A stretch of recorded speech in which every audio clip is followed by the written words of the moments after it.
بونے والے کی تمثیل۔ مقدس مرکز کی انجیل، اس کا 4 باب 1 تا 20 آیات تک۔ وہ پھر جھیل کے کنارے تعلیم دینے لگا اور ایسا بڑا ہجوم اس کے پاس جمع ہو گیا کہ وہ جھیل میں ایک کشتی پر چڑھ بیٹھا اور سارا ہجوم خشکی پر جھیل کے کنارے رہا، اور وہ انہیں تمثیلوں میں بہت سی باتیں سکھانے لگا اور اپنی تعلیم میں ان سے کہا، سنو، دیکھو، بیج بونے والا بونے نکلا، اور بوتے وقت یوں ہوا کہ کچھ راہ کے کنارے گرا اور پرندوں نے آ کر اسے چگ لیا، اور کچھ پتھریلی زمین پر گرا اور گہری مٹی نہ ملنے کے سبب سے جلد اگا، اور جب سورج نکلا تو وہ جل گیا اور جڑ نہ رکھنے کے سبب سے سوکھ گیا، اور کچھ خاردار جھاڑیوں میں گرا اور خاردار جھاڑیوں نے بڑھ کر اسے دبا لیا اور وہ پھل نہ لایا، اور کچھ اچھی زمین میں گرا اور پھل دیا، یعنی وہ اگا اور بڑھا اور 30 گنا پھل لایا، اور کوئی 60 گنا اور کوئی 100 گنا بھی۔ پھر اس نے کہا، جس کے سننے کے کان ہوں وہ سن لے۔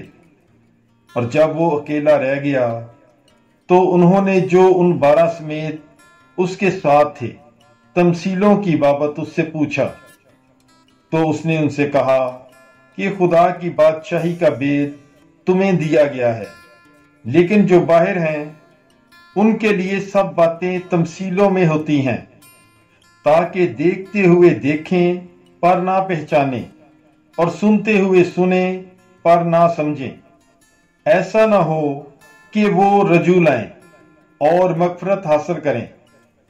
پھر اس نے ان سے کہا، کیا تم یہ تمثیل نہیں سمجھے تو سب تمثیلوں کو کیوں کر سمجھو گے؟ بونے والا کلام بوتا ہے، جو راہ کے کنارے ہیں جہاں کلام بویا جاتا ہے، یہ وہ ہیں کہ جب انہوں نے سنا تو شیطان فوراً آ کر اس کلام کو جو ان میں بویا گیا تھا اٹھا لے جاتا ہے۔ اور اسی طرح جو پتھریلی زمین میں بوئے گئے، یہ وہ ہیں جو کلام کو سن کر جلد خوشی سے قبول کر لیتے ہیں، لیکن اپنے میں جڑ نہیں رکھتے، بلکہ چند روزہ ہیں، اور جس وقت کلام کے سبب سے مصیبت یا ایذا برپا ہوتی ہے تو فوراً ٹھوکر کھاتے ہیں۔ اور دوسرے وہ جو خاردار جھاڑیوں میں بوئے جاتے ہیں، یہ وہ ہیں جو کلام سنتے تو ہیں، مگر دنیا کی فکریں اور دولت کا فریب اور چیزوں کا لالچ حائل ہو کر کلام کو دبا دیتا ہے اور وہ بے پھل رہ جاتا ہے۔ اور جو اچھی زمین میں بوئے گئے، یہ وہ ہیں جو کلام کو سنتے ہیں اور قبول کر کے پھل لاتے ہیں، کوئی 30 گنا، کوئی 60 گنا اور کوئی 100 گنا۔ پاک کلام کے پڑھے اور سنے جانے پر خداوند کی برکت ہو، خدا کا شکر ہو۔ God bless you. Bible is life.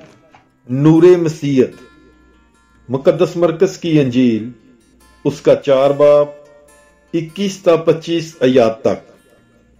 اور اس نے ان سے کہا، کیا چراغ اس لیے لایا جاتا ہے کہ پیمانے یا پلنگ کے نیچے رکھا جائے؟ کیا اس لیے نہیں کہ چراغ دان پر رکھا جائے؟